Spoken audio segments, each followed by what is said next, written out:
de que estas personas están engañando a los niños a través de videojuegos, de redes sociales, ¿no? Que terminan sacando toda la información, sus huecos emocionales, su vulnerabilidad, por ahí le llegan.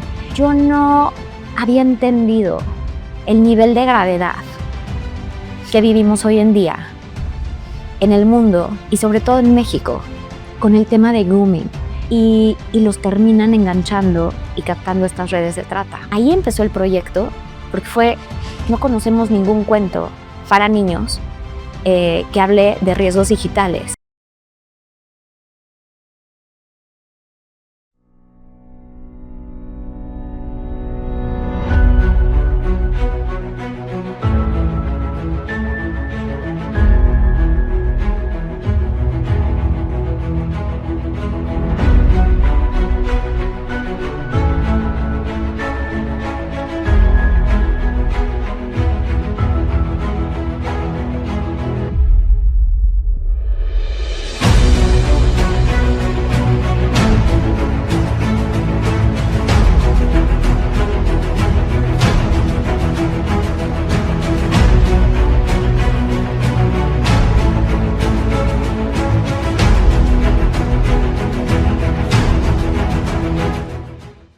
Hola, ¿qué tal, amigas, amigos? Soy Vicente Herrera Galloso y les doy la bienvenida a un episodio más de Gente que Cambia Vidas.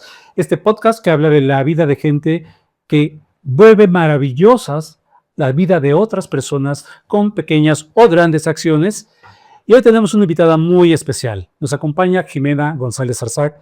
Ella es emprendedora, es comunicóloga y es la creadora de Barco de Letras, un maravilloso proyecto para fomentar la lectura y para fomentar la creatividad infantil. Nos viene a hablar de todos sus proyectos, particularmente de uno que está increíble.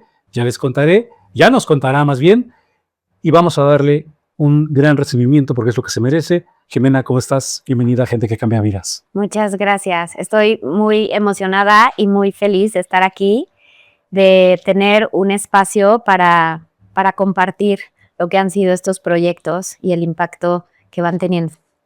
Gente que Cambia Vidas se centra, sí, en hablar de lo que la persona hace, por supuesto, que es muy importante, pero se centra en lo que la persona es, lo que el ser humano es, lo que ha sido su experiencia vital y la ha puesto aquí, en este camino, ¿no? A esa persona para que toque la vida a otras personas. Entonces, siempre empezamos con una pregunta y siempre cerramos con la misma pregunta, ¿no? Entonces, la primera pregunta que yo te haría para que nos vayamos un poco empapando en saber quién es Jimena. Háblanos de ti, ¿quién eres? ¿De dónde eres? ¿Cómo fue tu infancia? ¿Cuáles fueron tus primeras influencias? ¿Tuviste una infancia feliz?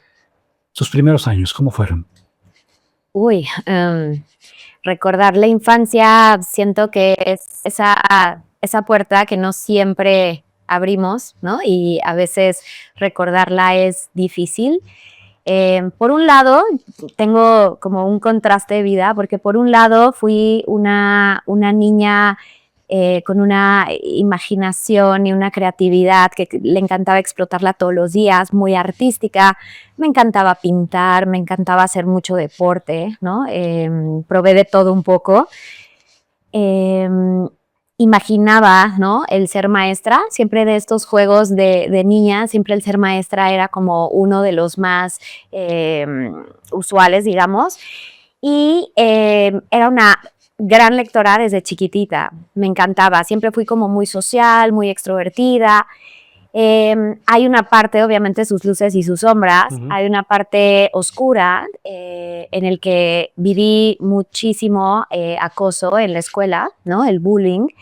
Y eso creo que hizo que Jimena de niña sintiera mucho, pero no entendiera nada, ¿no? Y de ahí es que creo que a partir de que entré a secundaria, empecé en esta búsqueda, ¿no? De ciertas respuestas y de entender, hoy lo veo, ¿no? Y hoy con conocimiento y muchos años atrás veo esos huecos emocionales, esa vulnerabilidad, los estilos de crianza, ¿no? Que hoy en día vemos mucha permisividad, pero en mi infancia yo tuve una mezcla por un lado, mucho como autoritarismo, ¿no? ¿Qué parte de? De mi mamá. Y mi papá se la vivía trabajando, en los momentos muy importantes siempre estuvo presente y todo, pero era más ausente, ¿no? Y cuando estaba presente, ahora lo veo, ¿no? Que era ese acercamiento, el querer platicar con nosotros como de una manera más amistosa. Y entonces los límites, ¿no? Y las consecuencias estaban como completamente desbalanceadas, ¿no? Cargaba mucho el lado de mi mamá y mi papá no tanto. Entonces, soy ¿Tienes el hermanos? sándwich, ajá, soy el sándwich. Soy la única mujer. Le llevo 7 años a mi hermano menor, entonces fui como hija única 7 años. Y tengo un hermano mayor que me lleva 1 año y cacho, que toda nuestra infancia nos las vivimos peleando y nuestra relación fue como muy agresiva, ¿no? Siento que nosotros normalizamos este tema como desde casa, de esto lo digo yo porque sí, te comes esto o hasta que termine. Y todo eso, pues nosotros también lo reflejábamos en nuestra relación hasta que llegamos a la universidad, que mi hermano y yo pudimos hacer un bonding, la verdad, muy padre. Y a partir de ahí, la verdad es que nos hemos llevado súper bien, ¿no? Y con el chico también me llevo súper bien. En tus primeros años, ¿tú dirías que tus primeros años fueron felices? ¿O el asunto del bullying o el asunto del autoritarismo o de esos límites difusos, dirías que hicieron complicada esa infancia? Fue complicada, pero sí siento que pude vivir en ciertos momentos, no en todos, mucha felicidad. Porque justamente me anclé de amistades que actualmente tengo, que para mí siempre los amigos han sido familia. Y, y también creo que a través de el arte o estos espacios, ¿no? De lectura, de imaginación, la creatividad, el socializar, pues también fue como algo que me ayudó muchísimo a un poco olvidar, ¿no? O bajarle, digamos, el volumen a toda esta situación que yo viví sobre todo en primaria. Y dentro del arte entraba este asunto de la lectura y la imaginación. Sí. Empezaste a leer muy pequeñita, empezaste a Sí. interesarte por las letras muy, muy pequeñita. ¿Recuerdas cuáles fueron tus primeras influencias? Realmente yo creo que la lectura, el fomento a la lectura sí fue gracias a mis papás, que todas las noches, en la medida de lo posible, me leían un cuento. Y tenían como dinámicas muy padres. Por ejemplo, me acuerdo mi mamá que me compraba libros de 365 cuentos, ¿no? Uno para leer cada día. Y era esta parte como de, bueno, un cuento y se acabó, y yo me quedaba con ganas de no, o sea, yo quiero más, ¿no? Y a veces ni siquiera era el cuento en sí, era como, ok, vamos a apagar luces y te voy a narrar una historia en lo que te quedas dormida, ¿no? Entonces, siempre fue esa parte como, era como, yo siempre le digo a los padres de familia con los que hablo, es como, es una inyección de imaginación, de creatividad, de conexión, de presencia, de todas las noches con tu hijo. Y eso es invaluable. Sí, y crea este vínculo que es tan necesario para generar seguridad en muchos otros aspectos en nuestros hijos. Yo recuerdo, yo también leí mucho cuando era niño y yo creo que la influencia más grande que tuve fue mi autor favorito cuando yo empecé a tener por ahí de 10 años. Empecé a leer a Julio Verne, descubrí a Julio Verne, ¿no? Hay 20.000 leguas de viaje submarino y La vuelta al mundo en 80 días, etcétera. Y me marcó muchísimo. Yo recuerdo y estoy seguro que el primer autor es una influencia decisiva. El primer autor que te engancha, ¿no? Por ejemplo, toda esta generación que están en los 30 que creció con Harry Potter, ¿no? Sí, fue. Exactamente. ¿Cuál dirías tú que fue tu gran influencia para eventualmente dedicar la vida al amor por la literatura? Mira, la verdad es que yo me acuerdo de chiquita, la feria del libro de mi escuela cuando llegaba Scholastic. Y me acuerdo que mis papás eran como, bueno, selecciona algunos libros, ¿no? Porque hasta eso no tuve límite. Luego me toca ver en ferias del libro que es, elijan un libro y ya. A mí me daban la oportunidad de elegir algunos títulos, ¿no? Y yo me acordaba que era una emoción ver las diferentes portadas, ¿no? Y de diferentes temas que me llamaban muchísimo la atención y que desde entonces era como yo quiero mi propia biblioteca y me los quiero ir comiendo uno a uno. Pero obviamente me acuerdo mucho, por ejemplo, de Goosebumps, ¿no? Escalofríos. O sea, me encantaba siempre la parte de leer temas así como que te dan miedo antes de dormir, así. Me encantaba de chiquita. De hecho, mi libro favorito era como Yo sé lo que hizo el niño muerto o algo así en inglés, pero eso era para niños y me encantaba. Pero creo que realmente cuando dije, wow, ¿qué es esto? Fue... no recuerdo si fue cuarto o quinto ya de prepa, creo que fue cuarto, que leí a Maya Angelou. Su primer libro, I Know Why the Caged Bird Sings, que literal es su historia. Sí, es su experiencia. Verdaderamente me atrapó y dije, wow, y de ahí The Catcher in the Rye, y de ahí The Great Gatsby, y de ahí empezamos. Los clásicos.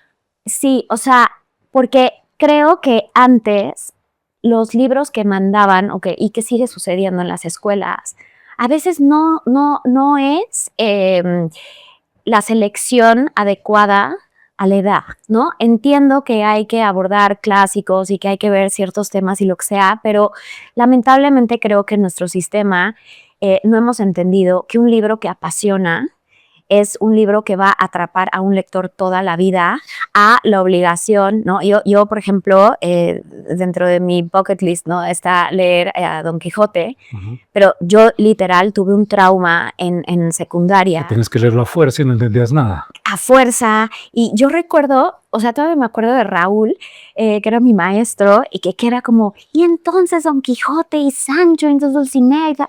Y yo de verdad decía, es que no sé qué me está hablando. O sea, como que en ese momento yo no entendía.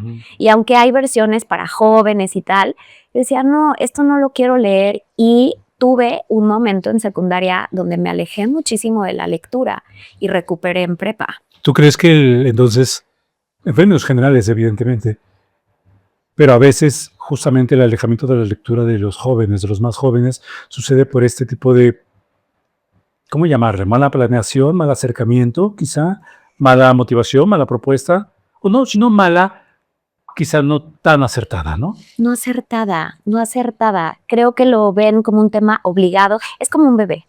A veces cuando yo doy pláticas a papás, es lo que les digo. Imagínate un bebé.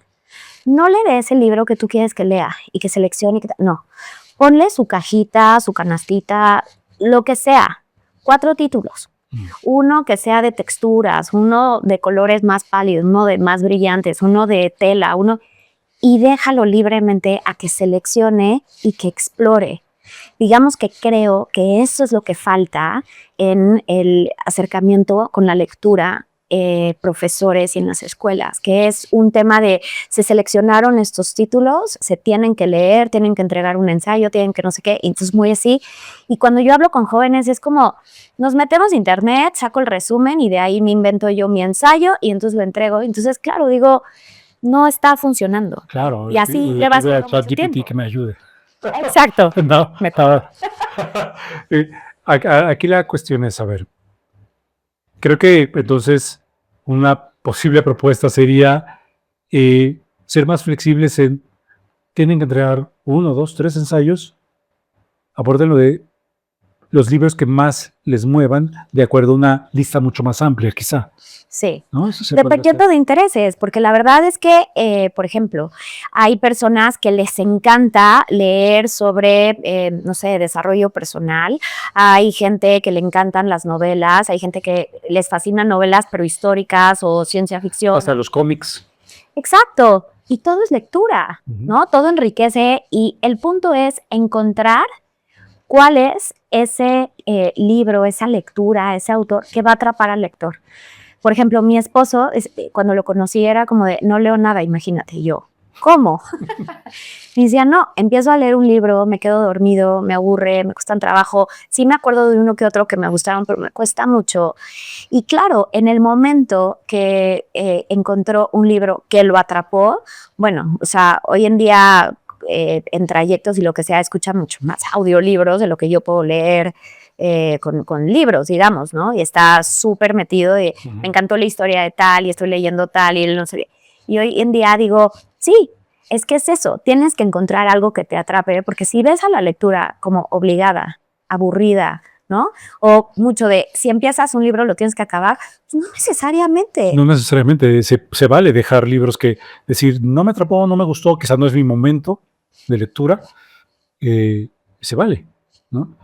Ok, y entonces esto te influye para estudiar comunicación. Tú estudias comunicación, pero te especializas o te atrapan temas como la mercadotecnia, como la responsabilidad social, como la educación, por toda esta influencia. No, bueno, yo soy de la idea, espiritualmente hablando, que todo lo que he vivido y todo lo que soy, a momentos digo, wow, qué maravilloso, que todo embona perfectamente. Realmente yo me encantaba el tema de mercadotecnia y publicidad, ¿no? O sea, como que el tema de las campañas y los anuncios y los productos y como toda esta parte. Y yo quería ser publicista. Siempre me ha llamado la atención la psicología y obviamente esta parte creativa y tal. Cuando tuve que decidir si iba por comunicación o mercadotecnia, mercadotecnia era más enfocado a la parte de negocio, números, estadística, y comunicación más hacia psicología y la parte creativa, ¿no? Tenías muchísimas en el tronco común, veías de diferentes medios y todo. Y por eso decidí comunicación. Dije, no, yo quiero hacer algo para comunicar justo, ¿no? El tema de publicidad y tal, y por eso es que estudié mercadotecnia. Diré mercadotecnia, comunicación. Comunicación, y te abriste a la mercadotecnia. Este asunto de la educación y la responsabilidad social, te empiezas a meter ahí, poco a poco. En la carrera, bueno, siempre hice voluntariado, ¿no? O sea, yo amé mi escuela porque en cuarto de prepa tuvimos una clase en la que tuvimos que ir a un fin de semana a colonias de vacaciones IAP, que básicamente ellos llevan a niños de escasos recursos de vacaciones y tienen cursos especiales para obtener recursos, en donde dan esto que era el CIS, ¿no? El curso introductorio del servicio social. Y yo, la verdad, siempre vi de parte de mi mamá esta parte de ayuda al otro, esta parte empática, compasiva. Yo tenía amigas que recuerdo que vendían toda su ropa o vendían sus anillos, vendían todo. Y a mí en mi casa siempre me enseñaron que si tú tuviste la bendición de tener una linda blusa, una linda joya, lo que sea, cuando estuviera en buenas condiciones, ya no lo usaras, lo que sea, siempre pensar que a alguien lo ibas a hacer feliz y donarlo. Y también mi mamá hizo servicio social, ¿no? Fue voluntaria en BIFAC, es maestra, entonces tiene como mucho esta vocación de dar al otro. Y eso, o sea, se me quedó a mí, ¿no? En los semáforos, por ejemplo, mi mamá, más que dar el dinero, siempre traía comida, ¿no? Que si la galletita, ¿qué tal? Les hablaba a los niños. Entonces, siento que yo crecí con esta parte de dar y pensar en el otro. Y en la carrera empiezo a descubrir toda esta rama de responsabilidad social corporativa y dije, no, wow, esto es maravilloso porque claro, dentro del mundo de negocio o empresarial está toda esta parte de merca con causa, la responsabilidad social, de dar, pero también es como un beneficio y tal. Y entonces se quita esta idea mía de que si te dedicas a temas sociales, no necesariamente tiene que ser de hobby, ¿no? Sí, Sino sí, que sí. probablemente, Combinarlo. claro, lo puedes combinar o lo puedes hacer parte de tu carrera profesional. Y por eso nuestro proyecto estratégico estuvo enfocado en una consultoría de cómo le explico a los empresarios de pymes que vale la pena entender cómo funciona la responsabilidad social, implementarla en la empresa, entender el ganar-ganar, ¿no? Y fue durísimo porque sí nos tocaron, hicimos entrevistas y todo. ¿Cuáles fueron los retos? Los retos fue que literal hay empresarios que no pueden ver más allá del entorno de crecimiento de los colaboradores, los ven como así, ¿no? Como muy despectivamente empleados o el mesero, ¿no? Pero es que entre más les das, más se agarran del pie. Entonces, era como entender como una lucha de poder, muchísimo ego, como de verdad, como lo que estamos viviendo en sociedad, ¿no? Es como si tuviéramos aquí un velo negro que no nos está permitiendo ver lo que venimos a hacer al mundo, ¿no? Siento que en esa experiencia era como, no entiendo por qué esta persona está pensando como piensa y actúa como actúa. O sea, la gente que está permitiendo que él tenga un negocio, que come de ahí, es a los que peor trata. Y para mí era como, ¿por qué? Y desde ahí se me empezó a sembrar mucho la parte psicológica de decir, ¿por qué la gente tiene esa forma de ser? ¿Y qué onda con los mecanismos de defensa? Y cosas, ¿no? Que fui aprendiendo en el camino, porque para mí era como, conozco a esta persona, es cercana a mí tal, no es mala persona, no creció, ¿no? Era como, ¿Por qué se comporta como se ¿por qué comporta? se comporta así? ¿No? ¿Por qué de pronto a alguien se le hace divertido en una conferencia agarrar y decir, sí, nosotros nos divertíamos, todos los viernes nos salíamos con nuestro tapete a pegarle a la gente que esperaba el camión? Era como, ¿por qué? ¿No? O sea, ¿qué está pasando o qué pasó en tu historia? ¿Por qué eso se te haría divertido? Entonces siempre tuve esta parte como, siento yo que es como de calidad humana, de decir, ¿por qué el egoísmo y por qué lo que a mí me conviene, como yo lo veo? Y el egocentrismo, ¿no? Yo al centro. Durísimo.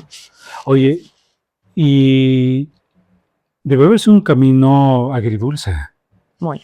¿no? ¿Recuerdas alguna anécdota donde tú dijeras, va a ser increíblemente complicado dejar semilla aquí? Sí, la verdad sí.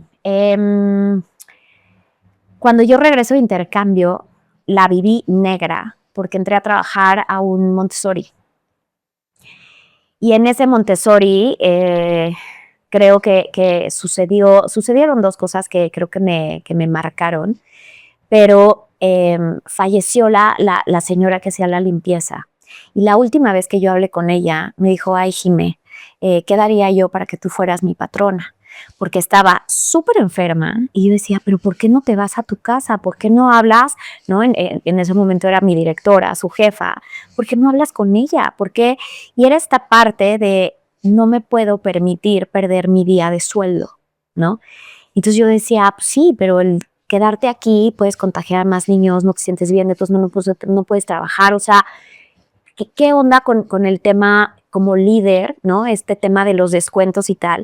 Y la historia terminó siendo, la verdad, súper fuerte porque resultó que ella tenía leucemia y esa como gripa que traía se terminó convirtiendo en una neumonía y falleció, ¿no? O sea, literal en un par de semanas falleció.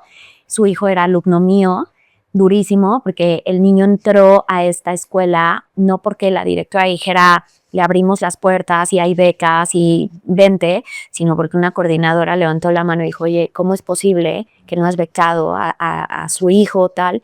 Entonces, sí creo que en el camino me tocó ir viviendo experiencias que yo decía, no hay esperanza, ¿no? De irresponsabilidad social. Sí. Sí, y de ahí, por ejemplo, brinqué a una agencia de mercadotecnia que hacían encuestas y la gente me trató horrible cuando entré y yo no entendía. Yo estaba recién egresada, mi papá conocía al director dueño, digamos que yo llegué por contacto y a la hora que entro y ya me conocen, que soy una persona, ¿no? Que doy, aunque no me hablaban, yo no dejé de dar los buenos días todo el primer mes, ¿no? Y de tratar de sacar conversación y tal. Al final, claro, me enteré que el dueño, el director, no les pagaba la quincena a tiempo, ¿no? Y estaba como jineteando el dinero y no, es que no les puedo pagar hoy, entonces después, pero claro, y era gente que decía, no me puedo ir porque necesito eso y además ya es mi sueldo, o sea, entonces, híjole, fatal.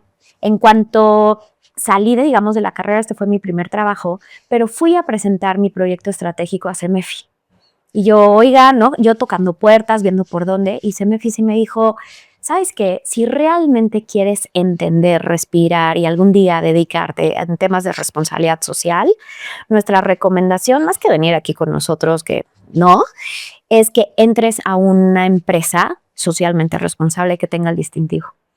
Entonces, azares del destino, me llega una entrevista en ICSE Grupo Financiero.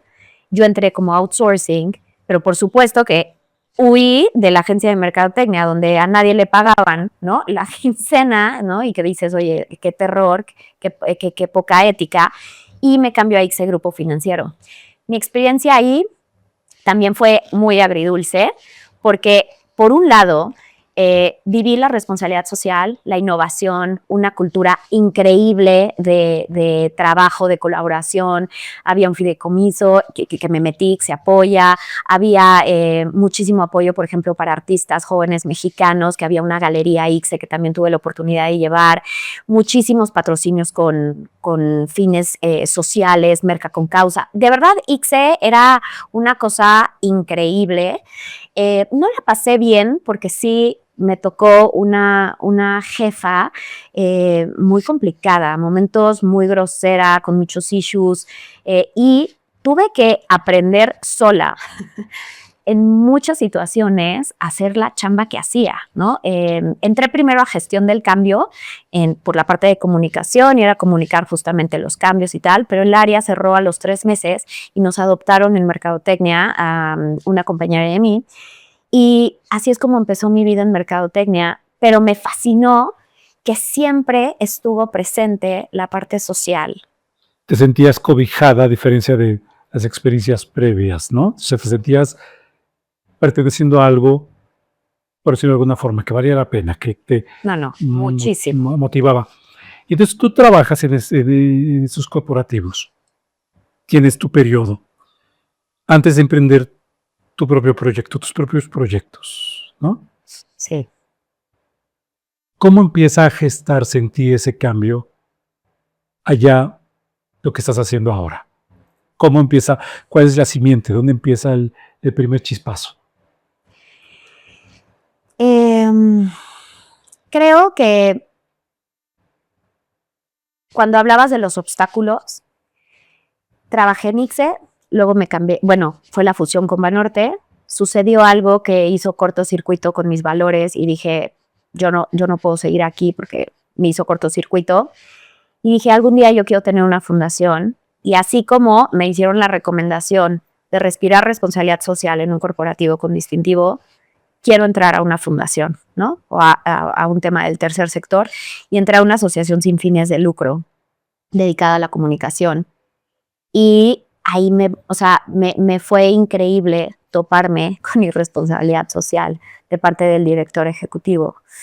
El abuso, ¿no? De poder, las mentiras, las cosas así chuecas por abajo del agua. Esa experiencia de verdad para mí fue, híjole, creo que ¿no? Tanto en la parte, digamos, empresarial o de tercer sector, somos humanos y al parecer esto es como funcionan las empresas y los humanos y al parecer, ¿no? Yo muy desesperanzada, muy frustrada, muy enojada, me fui de ahí, entré al sector ahora financiero, pero asegurador, y ahí justamente creo que lo que viví fue entender que si verdaderamente yo quería sentirme plena, feliz, congruente con mis valores, con mi visión, con mi esencia, o sea, iba a tener que hacer algo mío, ¿no? Fuera empresa, fuera algo social. No, siempre vi la parte social, pero entendí que esta parte de cómo se vicia y cómo entra la corrupción y cómo entran estas escalas de valores muy diversas, dije, esto va a seguir continuando, ¿no? Y lo que más me gustó estando en esta empresa es que un maestro me lo reflejó en una clase en la maestría que nos preguntó, quiero que analicen si donde están trabajando actualmente fue circunstancial o fue intencional.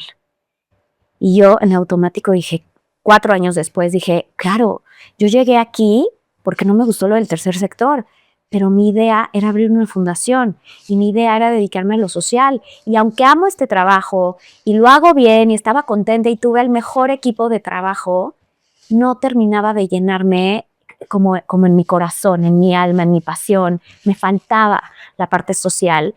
Y ahí es cuando dije, se acabó. Cerré la llave de mi vida corporativa, merca, eventos, viajar. Ese fue tu momento eureka. Ahí fue cuando dije, se acabó. No sé qué voy a hacer, pero se acabó. A mis pacientes a veces les digo la siguiente anécdota. Un día va Confucio caminando, viene del mercado y se encuentra un estudiante. Y el estudiante lo saluda y le dice, maestro, ¿de dónde vienes? Del mercado.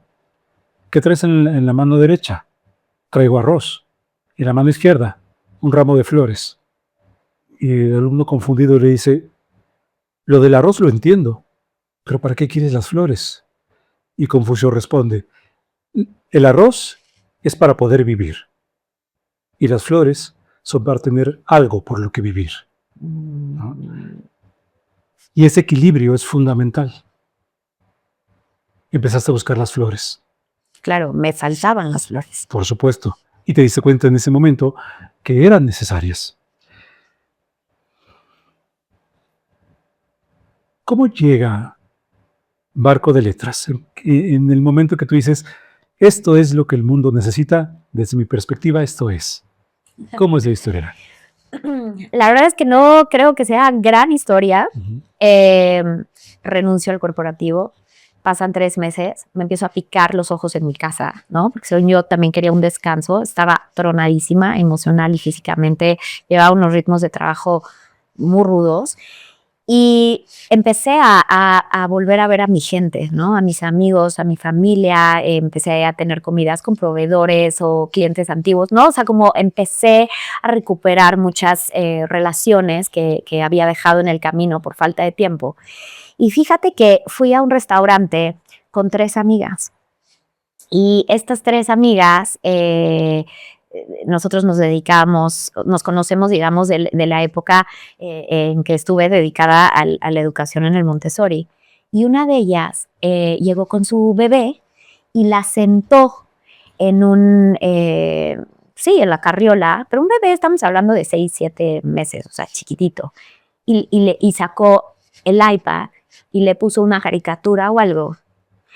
Y ese momento, o sea, en mi cerebro yo siempre digo que fue un crack, así como, y ellas hablaban, yo no sé de qué, pero yo a partir de ese momento empecé a observar en restaurantes, centros comerciales, y viajabas y caminabas y veía al vecinos, y cuando yo veía niños, era como, ¿por qué está pasando esto? ¿Por qué bebés o niños tan chiquitos los están hipnotizando con la pantalla?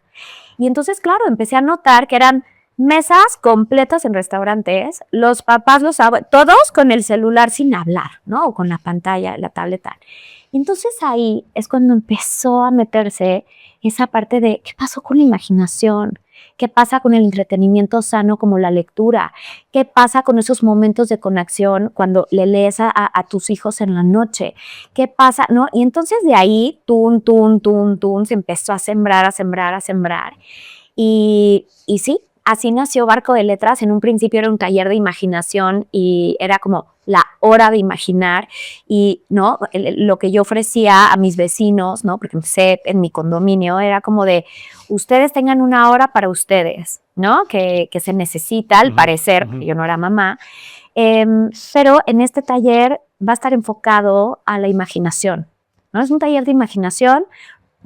Todo va a girar en torno a un cuento, nos vamos a disfrazar, si va a haber músicas porque nosotros lo hacemos o porque cantamos o porque no va a haber pantallas, no había música, no había nada más que una pila de fomis, de letras, ¿no? De colores que estas venden, y compré unos gorros de marineros y uno de capitán. A veces yo era el capitán, a veces eran ellos. También tuve asesorías en el camino que me encantaron en este tema como de no soy yo la autoridad maestra, esta educación tradicional, sino un poco más, ¿no? Esta parte de tú también me enseñas a mí. O sea, te pusiste con los con los hijos de tus vecinos. Así es. Así empezó. Así empezó. Así empezó Barco de Letras. Llegaban, construíamos el barco, que simplemente era armar el piso de foamy. Luego me di cuenta que se distraían mucho con los colores y entonces poníamos una tela negra para que pusieran atención. Pero tenía una bolsa que literal imprimía un timón y era esta parte como de bienvenidos a este barco, vamos a ver hoy a dónde vamos a viajar con nuestra imaginación. Entonces, dependiendo, por ejemplo, a ver, ¿quién se acuerda del último cuento y qué aprendieron y tal?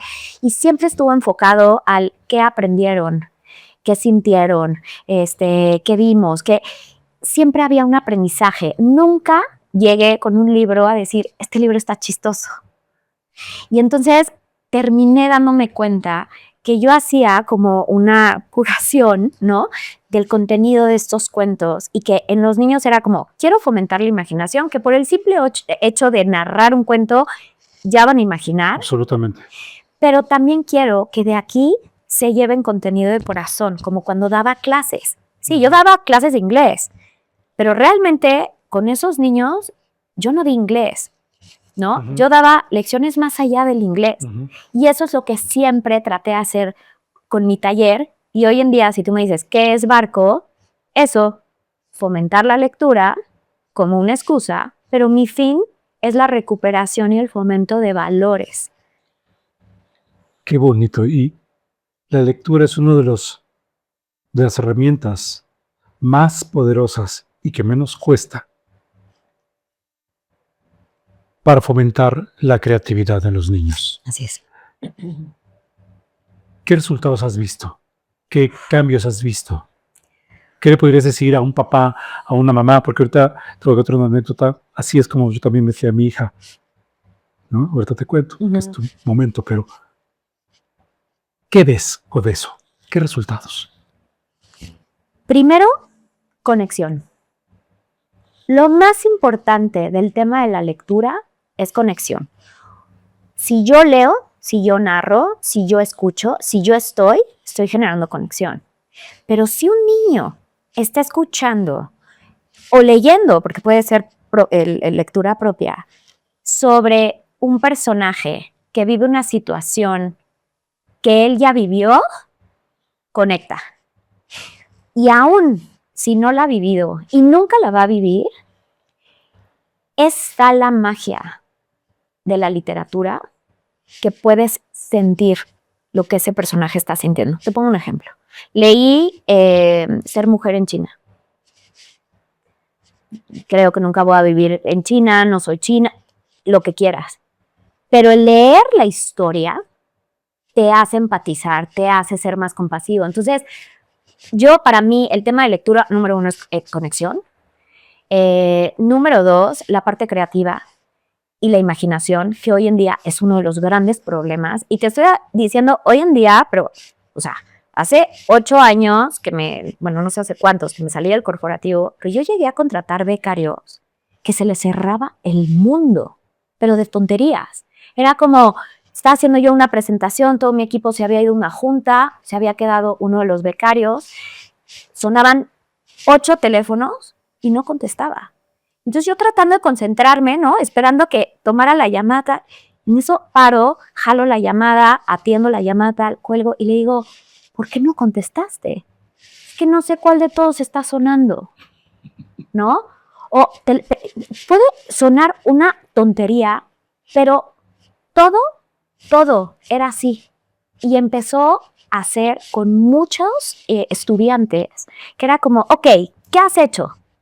Nada, currículums vacíos, no un voluntariado, no pues en el verano me fui a trabajar a casa del tío, ¿no? O he ayudado a tal cosa, o me he capacitado en tal cosa. No, vacíos. Entonces, esta parte de la imaginación, de la creatividad, te ayuda para toda la vida. Y hoy en día, el enfoque a solución de problemas es una de las principales como soft skills que buscan los headhunters y en empresas. O sea, no es un tema de, bueno, pues se me cierra el mundo y esto. No, es esta capacidad de saber resolver, saber imaginar, pensar fuera de la caja, ¿no? Se está perdiendo. Absolutamente, absolutamente. Ahora que ahora eres mamá, Sí, tienes dos dos. pequeñitos, ¿ok?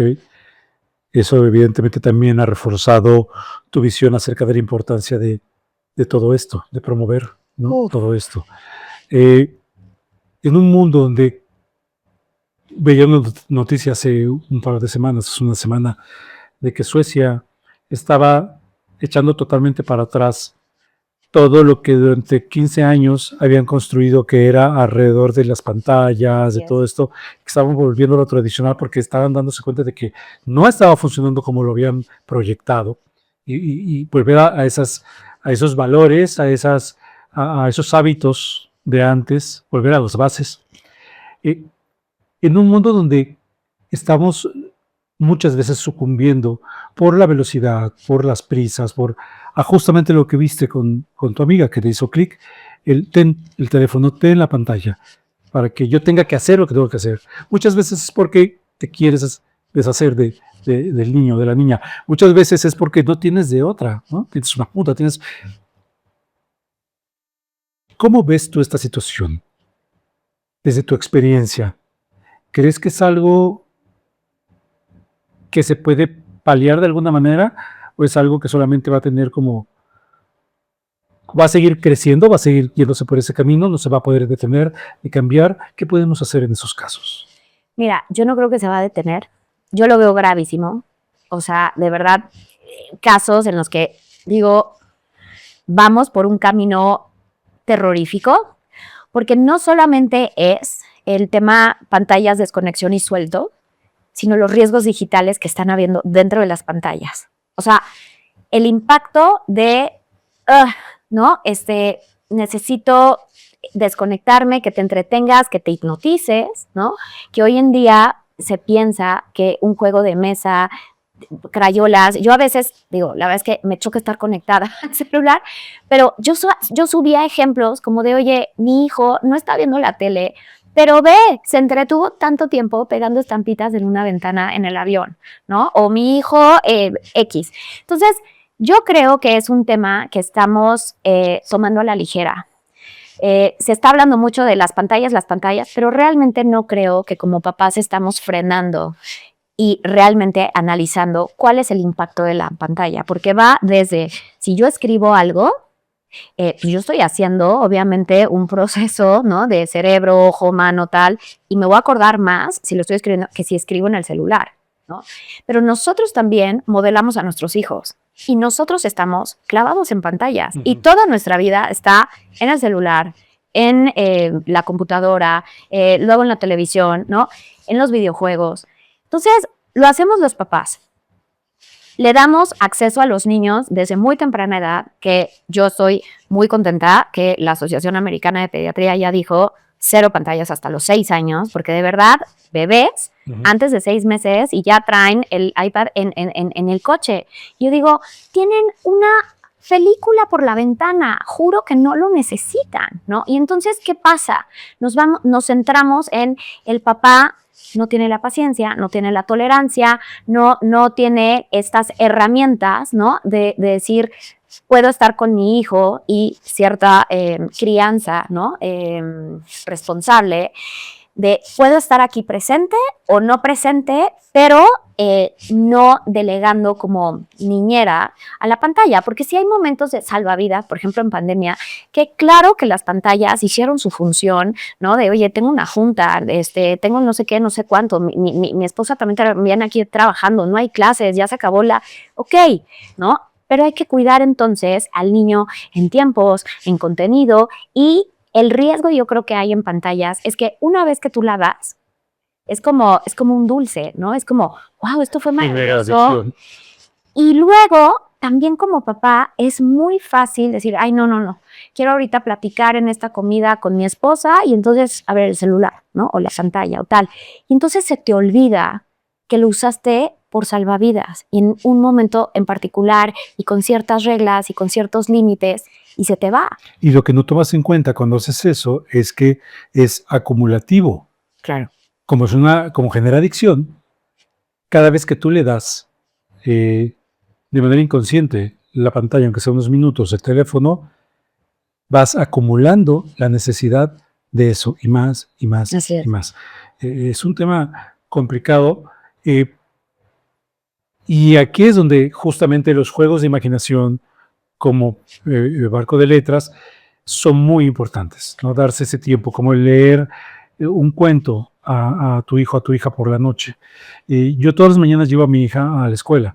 Es como nuestro trabajo mucho, es como nuestro momento y siempre trato de aprovecharlo porque es nuestro momento sobre todo.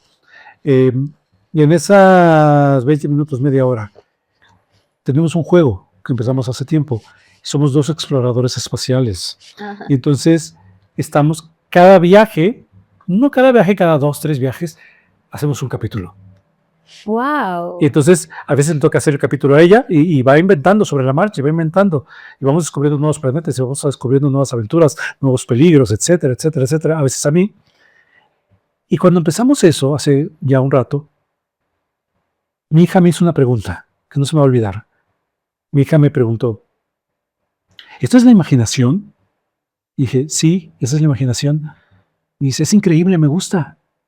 Wow. Y entonces, al día siguiente, fuimos a la librería. Y le dije, ¿te acuerdas que ayer me preguntaste si esto era la imaginación y que te gustaba? Bueno, exactamente lo mismo que hacemos cuando jugamos a los exploradores, pasa cuando lees un libro. Ve todos los libros que hay aquí, escoge unos. Se llevó 3 libros. Y de ahí empezó Wow. a leer. Porque se dio cuenta, en efecto, que lo que le gustaba hacer con papá en eso, y que disfrutaba mucho de desarrollar y ver esos mundos, y ver esas naves, y ver esa exploración espacial, la podía ver en estos libros. Y creo que yo lo he vivido en carne propia. Sí creo que estos ejercicios imaginativos con nuestros hijos pueden paliar esto que, como tú dices, es innegable que no se va a poder detener y vamos a seguir creciendo, porque además también es necesario, no todo este avance tecnológico, pero hay que buscar ese equilibrio. El equilibrio, ¿Okay? claro. Entonces, muy interesante esta reflexión que haces. Y esto acerca de las pantallas nos lleva como a la joya de la corona, ¿no? Es decir, las pantallas presentan un gran riesgo para los niños. ¿Cierto? Enorme. Enorme. Y sin vigilancia, sin atención parental, ni se diga. ¿Ok? Quiero leer ahorita tres estadísticas que hay que son escalofriantes para partir hacia lo que quiero llegar, y estos son datos de la Fundación Freedom, cuya misión es rescatar a la niñez mexicana de estos peligros, ¿no? 12 millones de niños son víctimas de trata en el mundo cada año. 21,000 niñas y niños son captados específicamente para explotación sexual en México al año. Pero lo más terrorífico es el tercer dato. Solo 1 de cada 100 niños va a lograr regresar a casa. Y la captación está a través de las pantallas, a través de la internet. Principalmente. Principalmente. Y entonces, tú escribes un cuento acerca de los peligros digitales, especialmente el grooming, ¿no? ¿Qué es este que tengo aquí? Lo que no te contaron de Caperucita Roja. Uh-huh. Este cuento es un cuento que creo que todo papá debería leer con su hijo o su hija, o toda mamá. Háblanos de lo que no te contaron de Caperucita Roja, por favor. Bueno, lo que no te contaron de Caperucita Roja, más que un cuento, yo lo tomé como un proyecto y yo creo que sin decidirlo, simplemente surgió un activismo, ¿no? yo me embaracé hace 2 años. Bueno, sí, mi bebé tiene 1 año. Y justo en esa etapa, antes del embarazo, principio del embarazo, yo pensaba lanzar nuevos cuentos para, digamos que mis niños en Barco de Letra. Justamente con estos mensajes que a mí me llaman mucho la atención, ¿no? O sea, el tema, por ejemplo, de alimentación intuitiva. Tengo un libro durísimo sobre la esclavitud, ¿no? En la época en Estados Unidos, que lo compré cuando fui a Nueva Orleans, que me parece también durísimo. Y empecé a hacer una colección de muchos libros que hablaban de temas que son incómodos, que son difíciles, que mi esposo de pronto cuando lee cuentos conmigo en la noche me dice, hoy me tocó un libro, ¿no? Y no sabe ni qué va a haber ahí, ¿no? Que asusta. Y entonces yo no había entendido el nivel de gravedad que vivimos hoy en día en el mundo y sobre todo en México con el tema de grooming, de que estas personas están engañando a los niños a través de videojuegos, de redes sociales, ¿no? Que terminan sacando toda la información, sus huecos emocionales, su vulnerabilidad, por ahí le llegan y los terminan enganchando y captando estas redes de trata, ¿no? Entonces, a mí lo que me impactó es que me llegó un anuncio de Freedom de grooming extraordinario que está en su YouTube y dije, yo tengo que hablar de esto con mi comunidad, yo tengo que hablar de esto con mis niños y con mis familias de Barco de Letras. Y ahí fue cuando levanté la mano a decir, oye, voy a grabar nuevos cuentos. ¿Tienes uno que hable de esto? Me encantaría narrarlo en mi canal y meterlo y hacer visto, ¿no? Visible este tema. Y para no extenderme, ahí empezó el proyecto, porque no conocemos ningún cuento para niños que hable de riesgos digitales. Hay muchos de prevención de abuso sexual y hay mucho contenido para niños un poquito más grandes, pero realmente no tenemos conocimiento de algún libro relacionado a trata, a grooming, ¿no? Esta parte. ¿Por qué no lo escribes tú? Y yo, o sea, fue automático, yo ni lo pensé. Tú dime cuántos cuentos he lanzado de Barco de Letras. Me enfoqué en ese proyecto 2 años. Llevamos 2 años y medio. El año pasado se lanzó. Y más que un cuento, es este tema de abrir conversación. Justamente tú decías, todo papá, toda mamá tiene que leer este libro con sus hijos. Sí, pero también los maestros, porque hay papás que están abusando y que ellos mismos están compartiendo fotografías y cosas de sus hijos. Estamos hablando de en diferentes comunidades, la tía, la abuelita. O sea, es un libro que tiene que abrir conversación donde tiene que llegar. Uno, como prevención, o 2, a que alguien levante la mano y diga, yo estoy viviendo una situación de riesgo. A mí me está sucediendo algo, ¿no? Entonces, este cuento, todo fue bendecido, pro bono, las cosas fueron fluyendo. Claro que tuvimos temas en el camino, pero realmente el cuento fluyó increíble. La ilustradora es extraordinaria, se sumó, hizo un trabajo increíble, ¿no? Para que estos personajes de Caperucita, de Coletas, de la conejita, fueran súper atractivos para los niños. El cuento ha tenido impacto. La información que hemos recibido, tanto de escuelas como de papás, es que el cuento funciona para abrir conversación de temas incómodos y que no se hablan todos los días. Ha funcionado para que los papás entiendan que no puedes soltar una pantalla sin supervisión, sin ciertos candados, ¿no? Parentales, sin entender que tu hijo, dependiendo de la edad, obviamente, pero tu hijo siempre va a tener una vulnerabilidad en un momento de enojo, de tristeza, y entonces el enseñarle, ¿no?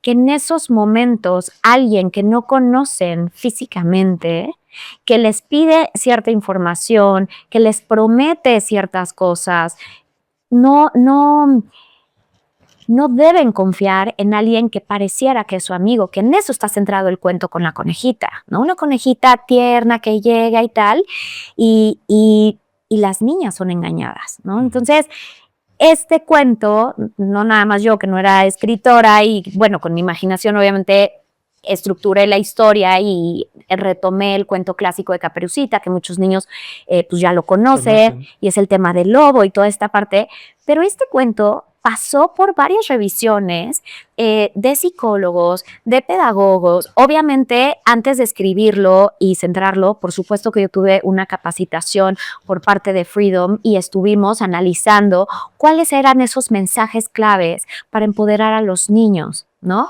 Por ejemplo, la guía para padres y cuidadores también lo hizo Debbie, una especialista en temas de sexualidad que es extraordinaria, que ella da muchísimos talleres, ¿no? Para poner justamente la parte de sexualidad y entenderla, ¿no? Este tema tabú, ¿no? Que también sigue existiendo con los niños. No, son temas que se tienen que hablar y de una manera abierta y asertiva, y hay que saberlo hacer. Y como papás nos corresponde buscar esas herramientas y tenerlas para hacer una buena chamba y responsable y no caigan en estos riesgos espantosos. ¿Cuáles crees que son los conocimientos que todo padre o madre debería tener acerca de los riesgos digitales, de los que debería tener miedo específicamente? Mira, yo empezaría con entender el neurodesarrollo de los niños, para entender a partir de cuándo sueltas o no sueltas, porque claro, si tú generas una adicción desde chiquititos, el tema de la pantalla ya va a estar presente toda la vida y va a ser algo que van a buscar atrás incluso de ti, ¿no? Porque ya es una adicción. Entonces, saber cómo hacer un uso sano y responsable de las pantallas desde chiquititos, ¿no? Entender qué onda con las redes sociales, cuáles son las edades recomendadas.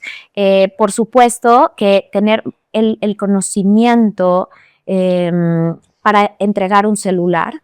Es muy diferente entregar un celular a un smartphone. Hoy en día estamos viendo que la mayoría de los papás están entregando smartphones alrededor de los 8 años. Obviamente un smartphone que ya está conectado, que ya pueden tener chats o en temas también de videojuegos, sí tienes que saber cada cosa que tu hijo pueda hacer en esa pantalla. Tú tienes que ya haber visto si es para su edad, si no, si tiene chat abierto, si no, si, o sea, sí tienes que saber qué es lo que están viendo, con quién pueden estar hablando, de dónde brincan de un videojuego, un chat privado, una red social, ¿no? Entonces, creo que el tema es muy profundo. Fundación Freedom, de hecho, da una capacitación a escuelas súper completa de 1 hora y media en el que se centra en estos riesgos digitales, qué está sucediendo, qué pasa en el cerebro de los niños, qué onda con la madurez, qué pasa también con redes sociales y la salud mental con este tema de los likes, de las fotos, ¿no? Que también está habiendo, seguramente tú dominas el tema, la afectación psicológica de autoestima, que termina obviamente en depresión durísima, ¿no? Entonces, creo que como papás no podemos aquí decir yo no sabía o a jugar la información aquí es poder y le puede salvar la vida a tu hijo, ¿no? Tú has recibido, me imagino, testimonios de niños o de familias que te han dicho que saber todo esto, tener toda esta información, lo que han abordado en el libro, pues les ha ayudado, ¿no? Les ha ayudado muchísimo, muchísimo. Pero también creo que, te voy a ser súper sincera, tengo gente cercana que, sabiendo, ¿no?, que estoy metida en el tema, el cuento, tal, que me dice, no, yo estoy súper consciente, yo, mi seguridad, ¿no?, en los celulares y yo y tal. Y ellos mismos, es increíble, se justifican. Bueno, sí le di celular a mi hijo antes de los 12, y lo sigue teniendo, ¿por qué? Y entonces justifican. Entonces, creo que el tema va más allá, nada más de capacitación y tener las herramientas. Creo que también tiene que ver con qué onda con mi rol y mi papel como papá, ¿no? ¿Qué tan consciente qué tan presente estoy. Conozco muchos papás que trabajan muchísimo, muchísimo, de verdad, de sol a sol. Pero el tiempo que le dedican a los niños, mis respetos. Así como tú que llevas a tu hija y que juegan esto en la mañana, yo te puedo decir, mi papá trabajó toda la vida, sí. Pero yo me sigo acordando que para mí ir a la escuela me emocionaba por el simple hecho de ir cantando con mi papá en el trayecto. Y eso que el trayecto eran 5 minutos porque estábamos muy cerca de la escuela. Pero hoy en día es de los recuerdos que yo más atesoro con mi papá. Entonces, sí creo que los papás hoy en día, lamentablemente, tenemos un zapato gigante que llenar porque estamos viviendo en un mundo donde tenemos que ser profesionistas, pero también flexibles, que si el home office, pero entonces la escuela, pero entonces la presencia, la crianza responsable, pero consciente, pero tengo que, no sé, emprender o escalar en el negocio. Tenemos muchos retos, ¿no? Tenemos un tema social como de más, y la productividad y productividad. Y se nos está viendo de lado lo que realmente vale, ¿no? Y el estar presente con tus hijos, esto de, no, un mensajito más y ya, ¿no? Que de pronto en casa sucede, claro que yo también soy víctima, bueno, no víctima, pero también culpable, digamos, de estas situaciones, porque el celular es lo que hace, te llama, es adictivo, lo necesitamos, porque por ahí nos comunicamos ya con todo mundo, ¿no? Ya mucha gente ni siquiera tiene teléfonos en casa. Entonces, creo que sí es estos momentos de parar y decir, a ver, ¿cómo lo estamos haciendo? ¿No? Y de pronto decir, a ver, habíamos permitido estas reglas de pantallas o la supervisión está haciendo así, está funcionando, no está funcionando, han salido nuevas cosas, hay nuevas herramientas, ya sale una nueva red social, cómo funciona. Tenemos que parar y sí tenemos que, así como se mete a la mesa el tema financiero de la casa, educativo, ¿no? De qué escuela, las clases extracurriculares, en esa la alimentación, la salud, en esa mesa tiene que estar presente qué está pasando con el desarrollo de mi hijo en temas imaginación, creatividad, entretenimiento sano y qué está pasando con su mundo digital. Oye, Jimena, y esto que estás mencionando, que evidentemente es algo que te apasiona, claramente es algo que te apasiona, es algo, se te nota, que es algo que en lo que estás comprometida, completamente comprometida. Esto, hace rato mencionaste el tema de los valores. ¿Esto va también directamente en detrimento de los valores? Claro. Para mí, el valor más importante de una persona es la familia. O sea, la familia como valor. Y para mí, el futuro del mundo, decimos que es de los niños, ¿no? Los niños son el futuro del mundo. Yo no creo eso.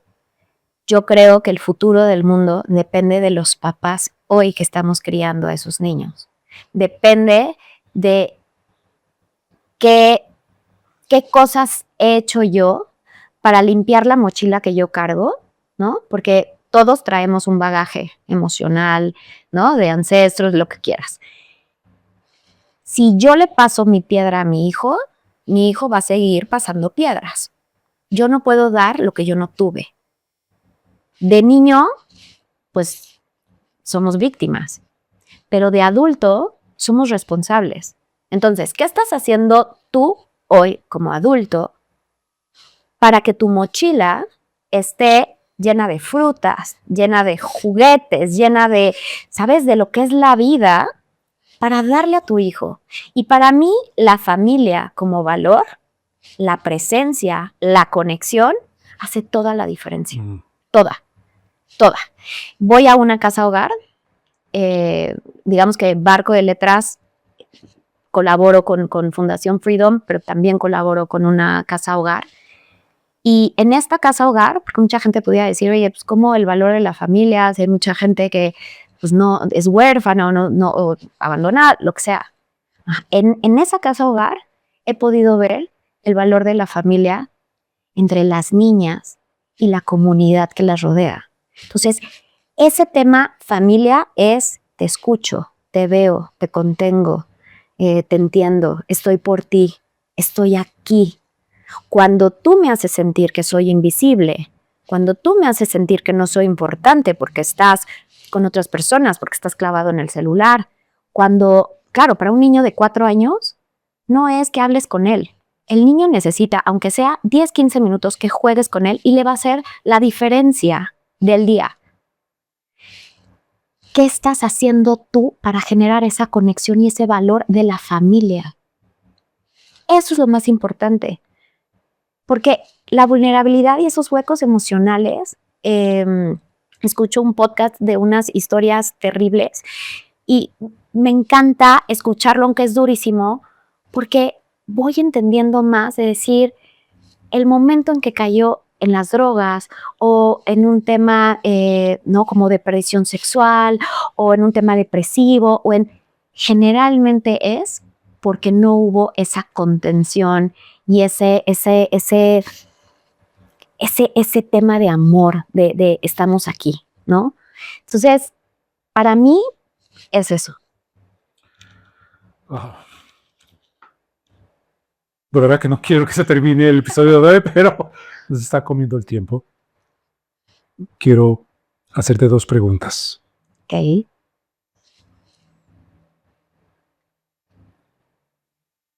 ¿Qué legado te gustaría dejar para el mundo? Si es que te gustaría dejar algún legado. No, me encantaría. ¿Cuál?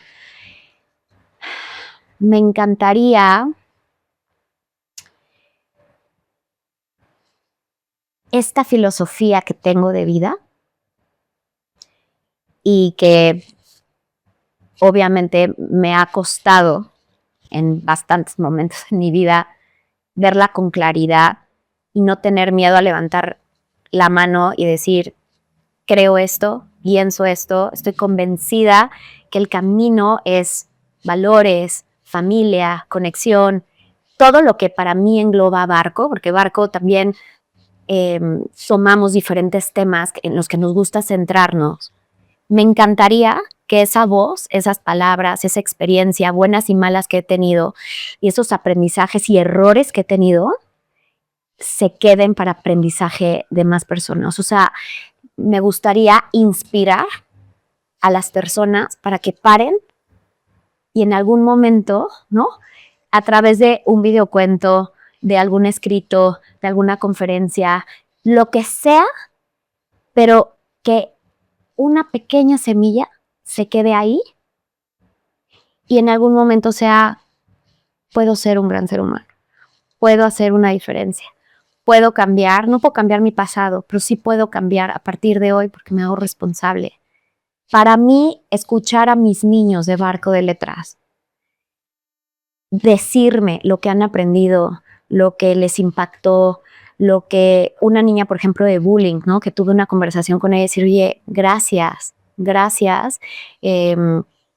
Para mí, sentir que puedo tocar un corazón para cambiarle en algo la vida, ese es mi legado. Y obviamente, principalmente, mis hijos. Yo hoy creo que soy CEO de 2 grandes seres humanos y ellos, claro, no les quiero aventar mi responsabilidad pero creo que con la guía y con el ejemplo y con la maternidad que quiero ejercer con ellos mismos y sus familias y sus caminos, lo que ellos decidan hacer, va a ser parte de ese legado. Un gran legado. Y finalmente, te dije que siempre cerrábamos con la misma pregunta. Tú le estás cambiando la vida a muchos niños y niñas a través de tus proyectos, a través de Barco de Letras, del libro de Caperucita, de todo lo que haces. Pero a ti, Jimena, ¿quién te ha cambiado la vida? Uf. ¿Quién me ha cambiado la vida? Mi esposo.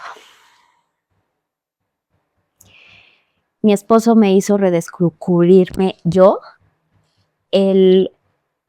Jonathan me reflejó desde el día 1 que lo conocí, el gran ser humano que soy yo y que se me había olvidado verlo. Cuando yo conocí a Jonathan,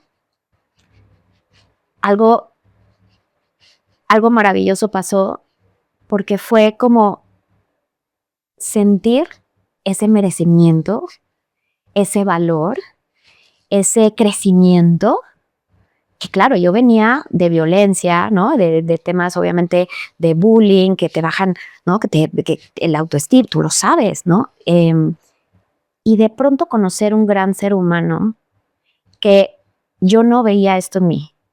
Yo jamás pensé, tengo por ahí un artículo que decía, si yo le cuento a Jimena lo que hago hoy, el impacto, mis hijos, mi familia, la felicidad, no me lo creería.